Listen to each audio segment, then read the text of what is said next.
오늘 104번째 3.1절을 맞이했습니다. 그로부터 104년이 지난 오늘, 우리는 세계사의 변화에 제대로 준비하지 못해 국권을 상실하고 고통받았던 우리의 과거를 되돌아보아야 합니다. 변화하는 세계사의 흐름을 제대로 읽지 못하고 미래를 준비하지 못한다면 과거의 불행이 반복될 것이 자명합니다. 지금 세계적인 복합 위기, 북핵 위협을 비롯한 엄혹한 안보 상황, 그리고 우리 사회의 분절과 양극화 위기를 어떻게 타개해 나갈 것인지 생각해 봐야 합니다. 존경하는 국민 여러분, 3.1운동 이후 한 세기가 지난 지금 일본은 과거 군국주의 침략자에서 우리와 보편적 가치를 공유하고 안보와 경제 그리고 글로벌 아젠다에서 협력하는 파트너가 되었습니다. 특히 복합 위기와 심각한 북핵 위협 등 안보 위기를 극복하기 위한 한미일 3자 협력이 그 어느 때보다 중요해졌습니다. 이것은 104년 전 조국의 자유와 독립을 외친 우리 선열들의 그 정신과 결코 다르지 않습니다. 윤 대통령의 3.1절 기념사는 그러니까 104년 전 세계사 흐름을 몰라 우리 잘못으로 국권을 상실했다. 지금도 세계사 흐름을 잘 읽어야 하는데 일본과 협력이 그 길이다. 그런 주장이죠. 1919년 3.1운동 2달 후인 5월 30일 매일신보에 이런 글이 실립니다. 조선이 식민지가 된 것은 구한국이 힘이 없었기 때문이며 역사적으로 당연한 운명과 세계적 대세에 수놓기 위한 조선민족의 유일한 활로이기에 단행된 것이다. 조선이 식민지가 된 것은 조선 탓이고 식민지가 되는 게 세계적 흐름에 맞는 우리 살 길이다. 윤 대통령과 본질적으로 같은 논리죠. 104년 전 이 글을 쓴 사람이 누구냐? 이완용. 김원준 생각이었습니다.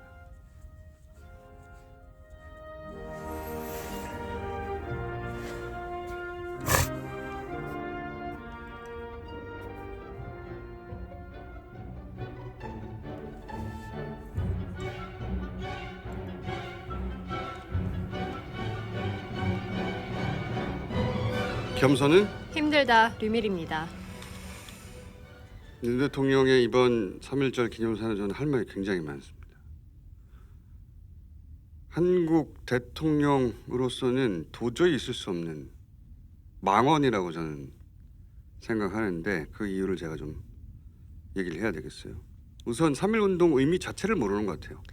3.1운동은 국권 상실을 말하는 날이 아니에요.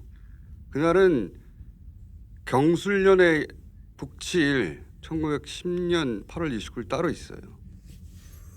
3.1운동은 그로부터 10년 후에 대한민국 임시정부를 탄생하게 만든 결정적 계기가 된 날이거든요. 그래서 우리 헌법에 대한민국은 3.1운동으로 건립된 대한민국 임시정부의 법통을 개정한다 이렇게 돼 있잖아요.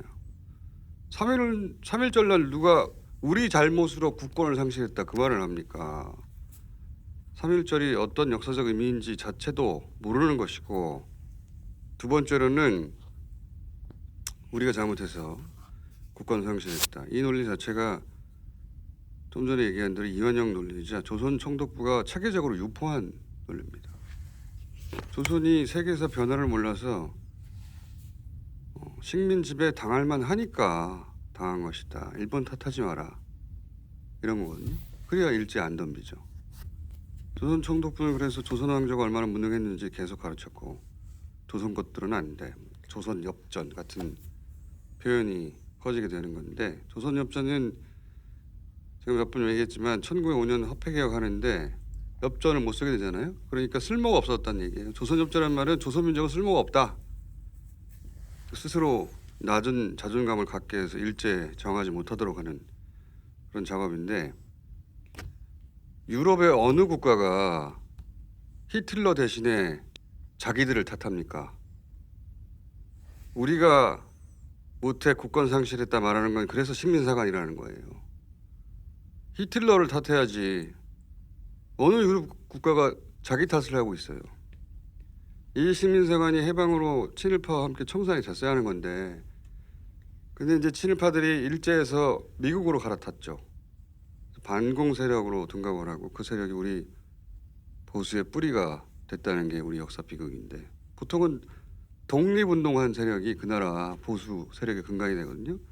프랑스 드골처럼 우리는 친일파가 보수의 뿌리가 됐어요. 반공을 외치면서.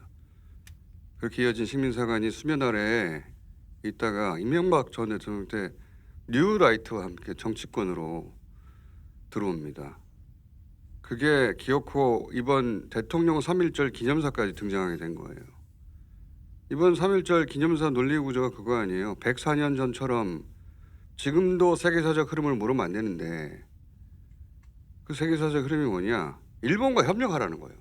일본과 협력. 이게 한미일 협력이라고 했는데 이게 뉴스공장에서 여러 번 얘기했지만 일본의 인도태평양 전략이거든요. 일본의 인도태평양 전략이라는 건 일본의 군사적 재무장을 의미하는 겁니다. 그리고 이 인도태평양 지역에서 군사적 패권 국가가 되는 걸 의미하는 거예요. 그걸 우리 대통령이 지지해 주는 거예요. 이렇게 되면 일본이 인도태평양의 군 사령부가 되는 거고 우리는 그 하부로 들어가서 자위대 명령을 받는 그런 구조가 되는 거라고 제가 몇 번 말씀드렸는데 여기까지는 일본 극우의 바람과 정확히 일치하기 때문에 일본에서는 더할 나위 없는 3.1절 기념사입니다. 더구나 일본 정부는 위안부도 없고 강제 동원도 없다고 하잖아요. 강제 식민 지배가 아니었다는 거예요. 일본의 주장은. 일본 극우의 주장은 한국의 역사를 왜곡하고 우긴다고 하는 거예요. 지금. 그런데 그런 일본을 두고 일본은 아무 문제가 없으니까 지금 협력해야 된다라고 우리 대통령이 선언해 주는 거니까 일본으로서는 완전한 승리죠. 그것도 3.1절에 그렇게 얘기하는 거 아닙니까? 근데 저는 윤 대통령이 여기서 한 발 더 나갔다고 지금 보는 게 그래서 이건 망언이라고 보는 게 그렇게 일본에 협력하는 것이 104년 전 조국의 자유와 독립을 외친 우리 선열들의 정신과 다르지 않습니다. 일본과 협력하는 게 선열의 정신과 다르지 않다. 독립운동 정신이다. 일본과 협력하는 게 어떻게 독립운동 정신과 같다고 말해요. 이거는 일본 사태에도 이런 주장을 못합니다. 그래서 전 망언이라고 보는 것이고 이거는 일본 극우의 기념사지 우리 대통령의 3.1절 기념사일 수가 없는 거예요. 독립운동의 관점에서 보자면 거꾸로 윤 대통령 주장은 반역에 가까운 겁니다. 자, 우리 언론들이 이거 세세히 지적하고 이게 얼마나 큰 문제인가 얘기해야 하는데 그런 언론이 많지가 않아요. 여기서 다른 얘기 하기 전에 저는 굉장히 심각한 기념사라고 보기 때문에 일본 반응 좀 짚어보고 브리핑 이어가겠습니다. 일본 게이센 여학원대 이영채 교수님 전화 연결되세요.